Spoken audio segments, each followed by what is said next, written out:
Hello. Hello.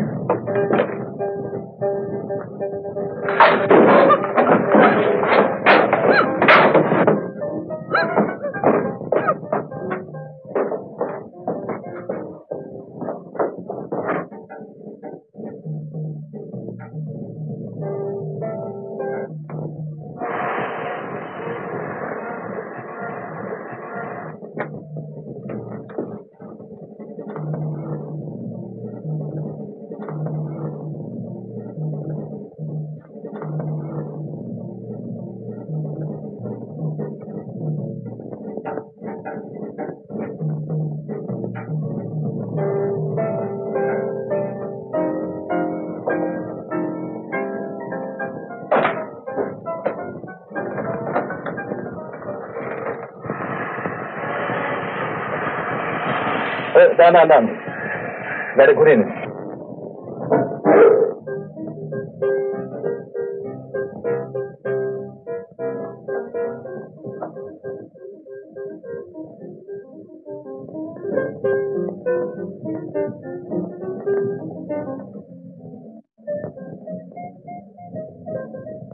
Rosie?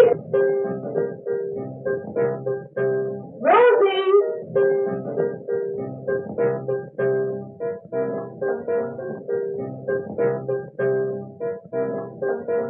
Rosie? Rosie?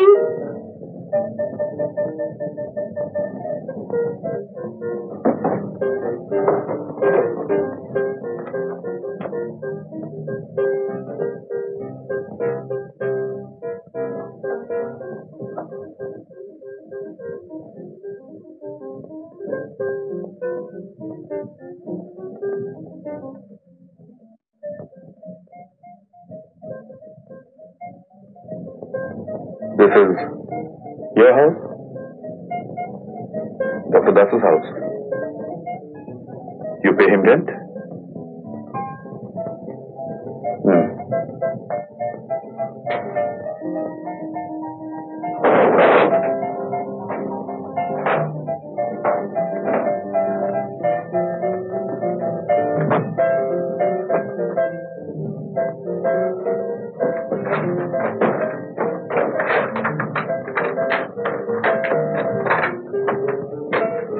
Thank you.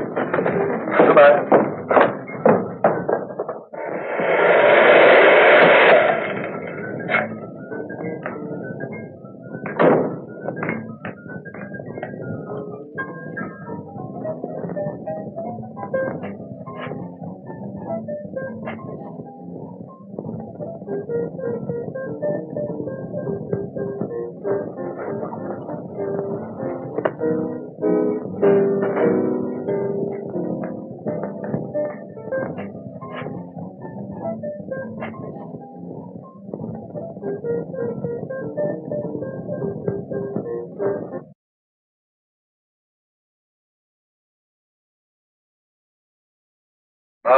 পাঁচ দেখলেন জানা আছে? 9 নম্বর ঝুঁকি ডান দিকে ঘর, ডক্টর দাসের ঘর। ইনক্রিমিনেটিং ডকুমেন্টস একবারে বোঝায়, ওর মধ্যে কিছু কিছু আমার কালকে চাই, তুই লোক পাঠিয়ে দেন। আর একটা লিস্ট করুন তো। আচ্ছা আচ্ছা, দাঁড়ান দাঁড়ান, আপনি ধরুন এক মিনিট। তুমি এখন আসতে পারো। আর বনলক্ষ্মীর ওখানে যেমন টাকা জমা দিচ্ছিলে আজও দেবে। দেবো? আর একটা কথা, যার প্রতি ইনজাস্টিস করে আসছিলে তার কথা তুই ভেবে দেখো। মেয়েটি খারাপ না, ভালো। অজিত, আমার একটা কাঁচি চাই, বড় কাঁচি। দেখো। সরি মিস্টার বরাট, তাহলে আপনি লিখে নিন। আমি প্রথমে আপনাদের একটা ছায়াছবির কথা বলবো। 1958 সালে জিকে প্রোডাকশনস নামে একটা কোম্পানি বঙ্কিমচন্দ্রের বিষবৃক্ষ থেকে একটা ছবি করে। এই ছবি যারা দেখেছেন তাদের মতে এতে বিশেষ উল্লেখযোগ্য জিনিস ছিল কমলমণির ভূমিকায় সুনয়না দেবী নামে একটি নতুন অভিনেত্রীর অভিনয়। এই হলো তার ছবি। শুধু অভিনয় নয়, তার নিজের গলায় গাওয়া একটি গানও অনেকে মনে রেখেছেন।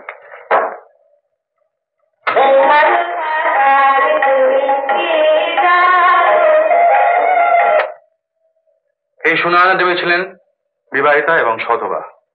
কিন্তু তিনি কোথায় থাকতেন, তার স্বামীকে বা তার অতীত ইতিহাসটা কি, এটা কেউ জানতেন না বা জানবার বিশেষ কোনো প্রয়োজন বোধ করেননি।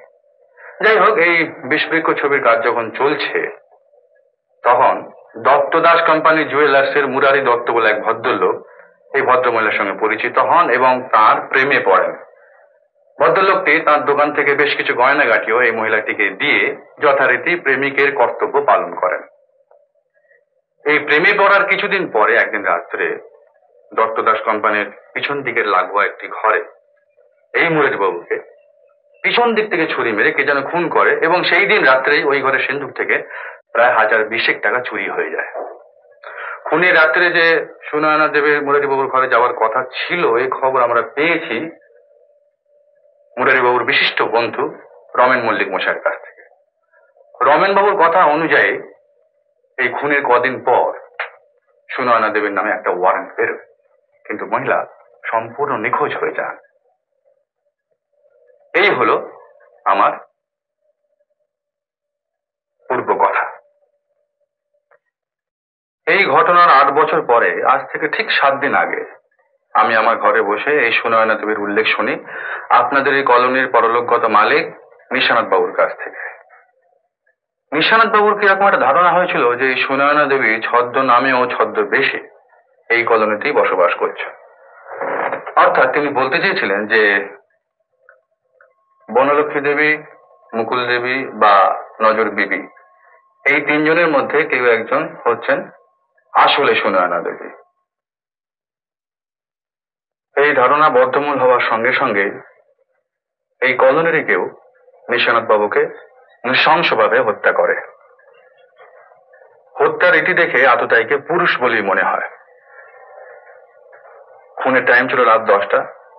সেই রাত্রে, ঠিক সেই সময়টাতে এই কলোনির কে কি করছিলেন, এই প্রশ্ন আমি যখন এখানকার প্রত্যেককে আলাদা আলাদা ভাবে জিজ্ঞেস করি তখন অনেকেই মিথ্যে কথা বলেছিলেন। যাই হোক, সেই সব মিথ্যের অনেকগুলি আজ মিথ্যে বলে প্রমাণিত। আবার কেউ কেউ নিজেই তাদের মিথ্যে স্বীকার করেছেন। কেবলমাত্র একজন আছেন যাকে আমি ওই একই প্রশ্ন আরেকটি বার করতে চাই। আশা করি আজ আর তিনি মিথ্যের পেছনে ঢুকবেন না। ডক্টর দাস, বলুন। আপনি বলুন। কি বলবো? মিস্টার সেনের খুনের রাত্রে আপনি সেতার না বাজিয়ে কি করছিলেন? সেতার না বাজিয়ে? এটা আপনি ধারণা করছেন কি করে যে আমি সেতার বাজাইনি? আপনার কি সাক্ষীর অভাব ঘটেছে, না আপনার ধারণা তারা সবাই মিথ্যে বলছেন? 9 নম্বর মার্স্টেন লেনের বাড়িটা তো আপনারই, তাই না? কাল বিকেল 5টার সময় আপনি অ্যাটাচি কেসে ভরে যে টেপ রেকর্ডারটা ওখানে রেখে দিয়ে এসেছিলেন, সেটা কিন্তু আমাদের জিম্মায়। আপনাদের তৎপরতার প্রশংসা করতে হবে মিস্টার বক্সি। আচ্ছা, আপনি ওটা ওখানে নিয়ে গেলেন কেন জানতে পারি কি? সার্টেনলি, রিপেয়ারের দরকার ছিল। ডিফেক্ট হয়েছিল। ডিফেক্ট হয়েছিল? Yes. কি আশ্চর্য!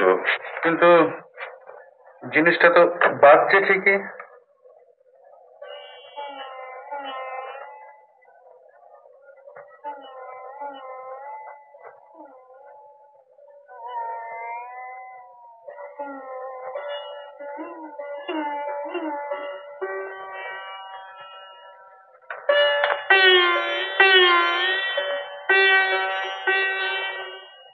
এটা চিনতে পারছেন কি? তুমি যে দলটা চিনবো না? এটা সেই খুনের রাত্রের মালকোষ নয় কি? মিস্টার বক্সি, আপনি বোধহয় জানেন না, অনেক সময় বাজিয়েরা নিজেদের বাসনা রেকর্ড করে রাখেন। এটা রেওয়াজের একটা অঙ্গ। আর আমি যদি বলি আপনি সে রাত্রে সেতার বাজাননি, বাজছিল আপনার এই টেপ রেকর্ডারটা। রাত্রি 10টার সময় নিশানাথ বাবু যখন আমাকে টেলিফোন করেছিলেন, তখন আপনি হাতেই দস্তানা পরে একটা ব্লান্ট ইনস্ট্রুমেন্ট দিয়ে তার মাথায় বাড়ি মেরে তাকে খুন করেন এবং পরের দিন রাত্রেও ঠিক ওই একই ভাবে আপনি পানুগোপালকেও খুন করেন। তাহলে আমি বলবো আপনার মাথা খারাপ হয়েছে, চিকিৎসার প্রয়োজন। কারণ মোটিভ ছাড়া খুন করার মতো পাগলামি অন্তত আমার হয়নি। আর আমি যদি বলি মোটিভ ছিল। কি মোটিভ? সুনয়না দেবী এখানে আছেন, নিশানাথ বাবুর এটা সন্দেহ হয়েছে, জেনে আপনি তাকে খুন করেন। কি অবস্থা আমার বলছেন মিস্টার বক্সি? হুই সুনয়না যে তার জন্য আমি খুন করবো? আপনি বলুন না, ওই সুনয়না। এই তো তার গয়না আপনার আলমারি থেকেই পাওয়া যায়, আর এই তার contract.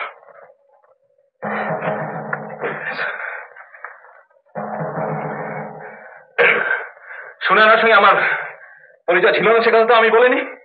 She was my patient, my first abortion case. তারপর তারপর আর কি? তারপর থেকে এটা ভরণ পোষণ করে আমাকে নিতে হয়, তা নাহলে সে তো স্ট্যান্ডার্ড হয়ে যেত। গানে গলা ছিল, অ্যাক্টিং এর শখ ছিল, বলে টলে একটা ফিল্মের সুযোগ করে এটা চল। তারপরে জানি না। ব্যোমকেশ বাবু, ওই গানটা আরেকবার শোনাবেন? গানটা কি খুব খারাপ হয়েছে? রীতিমতো ভালো, কিন্তু আর তো সুযোগ গেল না। কেন বলুন তো?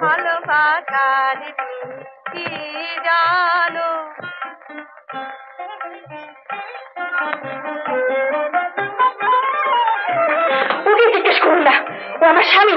কি বলে কি? ওর কি মাথা খারাপ হলো না? তুমি করেছো ওর মাথা খারাপ।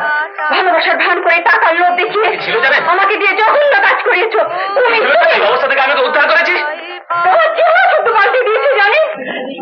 সব কথা খুন করেছি, সব কথা খুন, সব কথা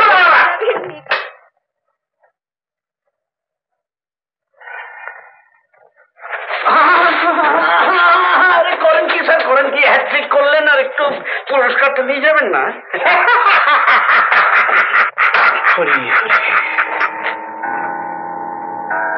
মিসেস দাস আসুন। সাদে কি শুনো হয় নাকি চিনতে পারিনি। প্লাস্টিক সার্জারি বুঝলেন?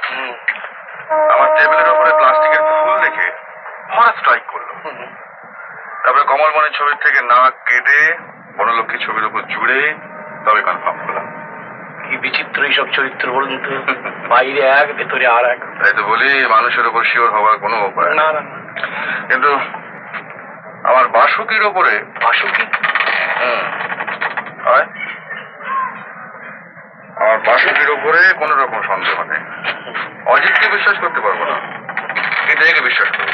বেশ তো, বেশ তো। Very python. Oh baby, baby, baby, baby. এটা নিশ্চয় প্লাস্টিক না? না না, রিয়েল। আপনি দেখুন না, দেখুন দেখুন। উত্তম কুমারের সেরা সিনেমা দেখতে হলে ডাউনলোড করুন ক্লিক অ্যাপ।